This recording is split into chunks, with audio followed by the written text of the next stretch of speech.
Hello বন্ধুরা, কেমন আছেন সবাই? এখন আমি বাঘাযতীন পার্ক পার হয়ে কোর্টমোড়ের দিকে চলছি। দুপাশে সারি সারি দোকান আর শিলিগুড়ির এই ট্রাফিক দিন দিন বেড়েই চলেছে।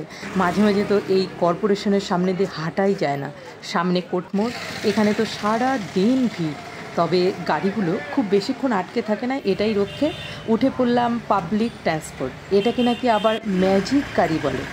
ভাগ্যক্রমে আজ দেখুন খুব একটা গাড়িতে ভিড় নেই, ফাঁকাই রয়েছে। আমি যাচ্ছি কোর্টমোড় থেকে মাল্লাগুড়ি।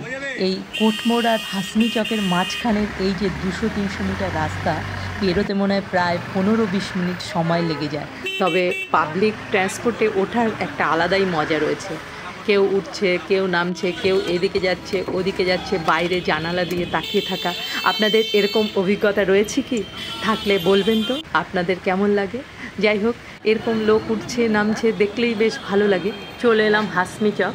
এই হাসমি চক পেরোলেই উঠে যাব হিলকার্ট রোড। সেই হিলকার্ট রোড, এই হিলকার্ট রোডের নাম তো সেই ব্রিটিশ আমল থেকে শুনে আসছি। আর এখনকার হিলকার্ট রোড আর ব্রিটিশ আমলের হিলকার্ট রোড ভাবাই যায় না। আর এখন শিলিগুড়িতে দেখুন কীরকম টোটো, বাপ রে বাপ! শিলিগুড়ি মনে হচ্ছে টোটোর শহর হয়ে গেল। বড় বড় বাসও রয়েছে, কিন্তু টোটো এত বেশি। আর এই হিলকার্ট রোড দিয়ে আমরা যদি কোর্টমোড় থেকে মাল্লাগুড়ি যাই, প্রতিদিন গড়ে প্রায় 40 থেকে 45 মিনিট লেগেই যায়। আপনারা যারা এই ভিডিওটা দেখছেন তারা আপনারা সবাই কি শিলিগুড়ি?